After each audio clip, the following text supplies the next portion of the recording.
Is President Donald Trump planning to strike Iran? Strike assets like nuclear-powered aircraft carriers and possibly nuclear-powered cruise missile submarines are being moved into place. When Trump threatened to strike at the regime in Tehran in early January after a crackdown on civilian protesters, there were no US carrier strike groups in the region. The closest aircraft carrier was the USS Abraham Lincoln, far away in the South China Sea. Now, GCC countries refused to allow their bases to be used to strike at Iran. But things have been moving on since then. The Lincoln Strike Group was asked to move towards the Arabian Sea.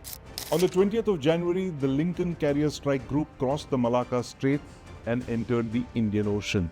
The Carrier Strike Group was doing a speed of over 20 knots, after which it went dark, a euphemism for the strike group switching off its AIS or automatic ship identification system to hide its location.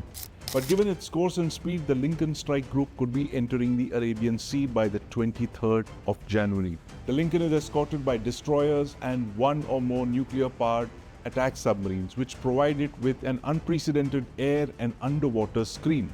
The Lincoln has between 48 and 60 FA-18 strike aircraft, which have an unrefueled range of around 2,300 kilometers. The Arabian Sea begins here near the tip of India. So, for launching these aircraft to strike at Iran, the carrier, the Lincoln, will need to travel further up towards the North Arabian Sea. Now, the Lincoln could also be accompanied by one or more of these unique submarines, the Ohio-class SSGNs. These are underwater missile barges, strategic ballistic missile submarines converted to carry Tomahawk guided missiles. Now, one Ohio-class SSGN carries 154 Tomahawk guided cruise missiles. Now, there's other activity to suggest that airstrikes against Iran may be imminent. Between the 20th and 22nd of January, multiple flights of C-17 heavy military transport aircraft have been landing at the Mafraq Al-Khwaja Air Base in Jordan.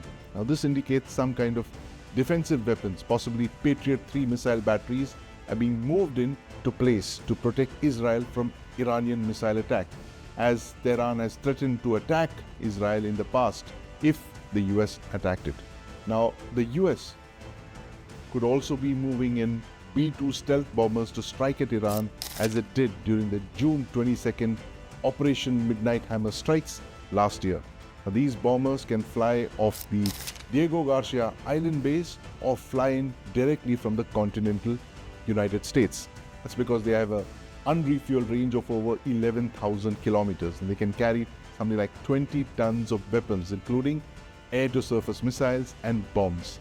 Now, the US used both B-2s and Ohio-class SSGNs to strike at Iran during Operation Midnight Hammer.